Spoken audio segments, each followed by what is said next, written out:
Hello everyone, my name is Shamata. I am a part of Group 5, so today I will just be discussing a bit more on our host country, which is Uganda.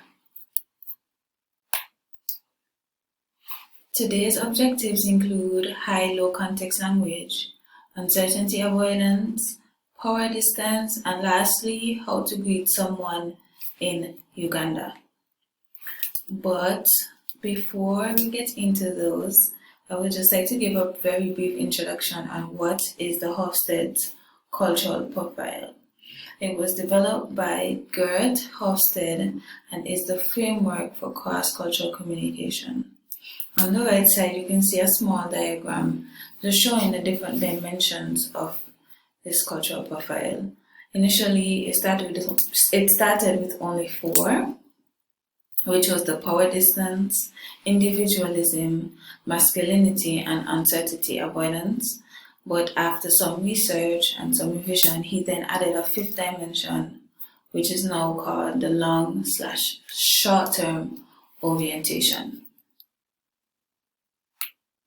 To jump right into our objectives, the first one is the high-low context language. Uganda has a high context language. This concept refers to how people communicate within different cultures, whether it be through the way meaning is transmitted through the actual words or implied by the context of the conversation. This just means that the Ugandans value long-term relationships. Sometimes relationships are more important than schedules. They focus on getting tasks done or accomplished through staff development, motivation, and the managing and building of teams. Next up, we have uncertainty avoidance.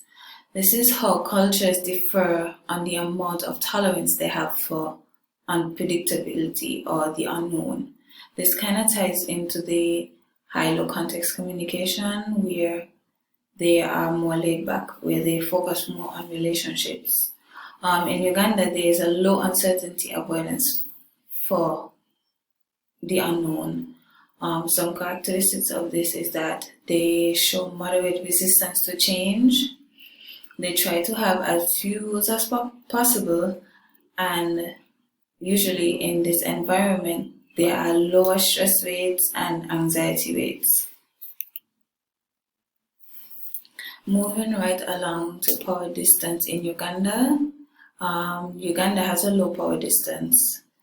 This just refers to the extent to which less powerful members of organizations accept and expect unequal power distributions. Some characteristics of this include Ugandans have low levels of acceptance for inequality. Gender equality is very important to them. They readily ask questions to authority and expect to participate in decisions that can affect them. Usually, respect for leaders is earned and not just given by entitlement because of their position or title. Lastly, on our list, we will talk about how do we greet each other in Uganda. First and foremost, take the time out to find out some words and phrases before coming to Uganda. The use of English on an official level comes across as a bit stiff or formal. And as stated before, that is not what Ugandans are. They are more laid back. They usually have a sense of humor and they loosen up once they are familiar with you. So this just shows respect in all areas. A handshake works miracles in Uganda. This is the most used way of greeting, but during COVID, it is just to know that during COVID, eye contact will be sufficient or good enough. Number 3, do not use your right hand to greet your Ugandan business associates.